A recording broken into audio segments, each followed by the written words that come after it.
Hora do nosso papo sobre política aqui no JC, hoje com André Gomes. Boa noite, André. Boa noite, Linda. Vamos começar falando sobre a PEC, que está tramitando, né, e pede aí a unificação das eleições. Algumas pessoas falam em arquivamento, de tipo, deixa isso para depois. E aí, como é que está a situação? Exatamente, Linda. Nos últimos dias, inclusive, muita gente, até no meio político, né, tem falado sobre um possível arquivamento dessa PEC, que pede a unificação das eleições, né, num único ano, já em 2022. Ou seja, no próximo ano não teríamos eleições. E essas eleições seriam realizadas apenas em 2022. Mas isso, por enquanto, está longe de acontecer. Hoje, por exemplo, houve uma reunião entre representantes da FAMUP, o prefeito de Alagoa Nova, aqui no Leite, que é integrante da FAMUP, esteve em Brasília, conversando com o presidente da CCJ, né, da Comissão de Constituição e Justiça, onde a PEC está tramitando, e aí foi pedir, juntamente com a CNM, para que essa PEC, a celeridade, para que essa PEC seja colocada o mais rápido possível na votação. O presidente da CCJ disse que não seria possível, já que é um tema polêmico, e que estaria com dificuldades de colocá-la na votação.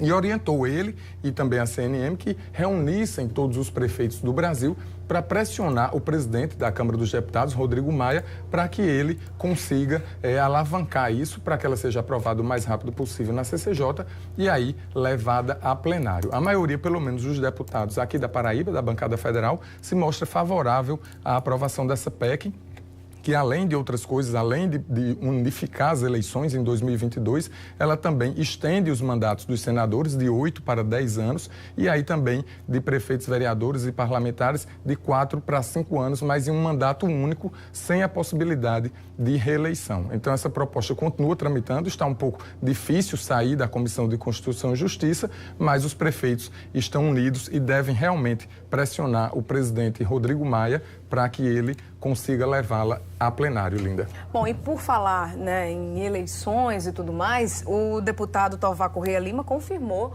a pré-candidatura à Prefeitura de Campina Grande pelo PSDB ou vai sair do partido? Pois é, exatamente. Essa é a pergunta. Essa é a pergunta. O deputado Tovar hoje, inclusive aqui no Sistema Correio, na entrevista a Hermes de Luna no Correio Debate, chegou a dizer que já começou esse processo de conversa com a população em Campina Grande, né, para colocar o seu nome à disposição para as eleições do próximo ano. Se, como eu falei agora, por conta dessa PEC, se houver eleições no próximo ano. Mas ele aguarda nessa situação e disse que está aí firme desse propósito, mas que depende da população de Campina Grande. Por isso ele iniciou essa conversa e a grande dúvida aí das pessoas é se ele permanecerá no PSDB. Ele já disse, inclusive, que tem interesse de deixar o PSDB e se filiar ao PSD, que é o partido que Romero agora assume a liderança aqui no estado da Paraíba. E aí fica essa dúvida se ele será mesmo candidato pelo PSDB, né, o partido hoje comandado pelo deputado federal Pedro Cunha Lima, ou se marcha aí, sai para o PSD, que é o partido de Romero Rodrigues. No PSD, ele terá um pouco de dificuldade, já que tem também um pré-candidato, o deputado estadual Manuel Ludgério, também já colocou o seu nome à disposição e pretende disputar as eleições de Campina Grande no próximo ano. Então, o deputado Tovar, por enquanto, tem essa tarefa difícil aí, Linda, se fica no PSDB ou se deixa. Se ele deixar, ele pode alegar aí infidelidade e o partido pode, inclusive, pedir o seu mandato na Justiça. É complicado.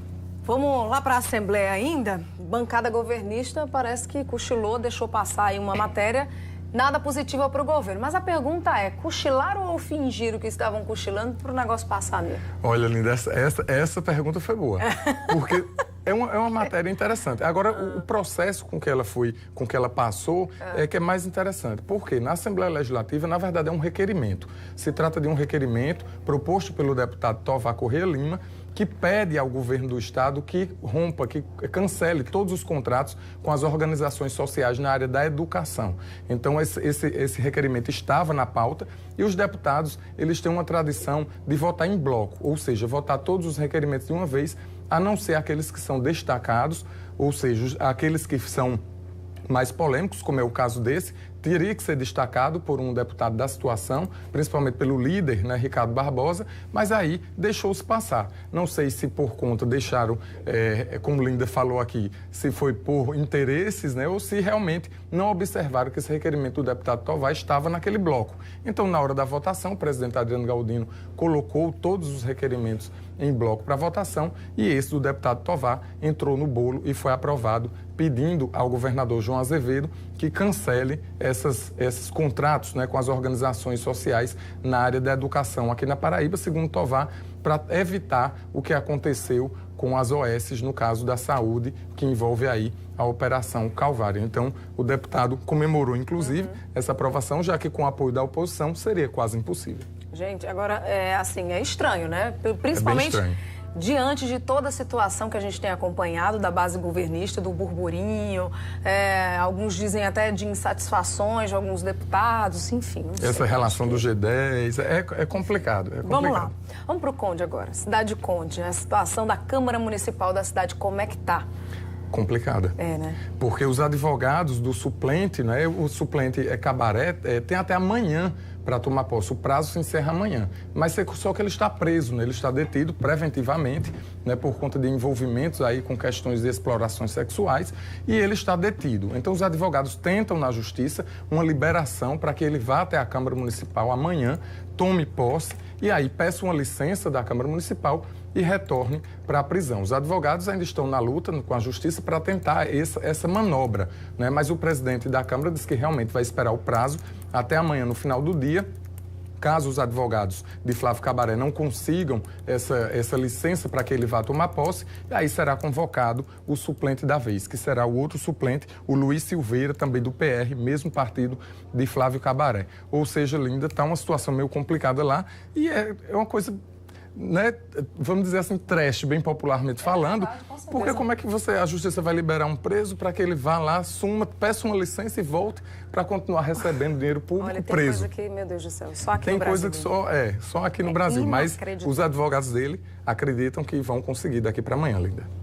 Obrigada pela sua participação. Eu que agradeço. A gente continua acompanhando. Exatamente. Até mais. Boa noite.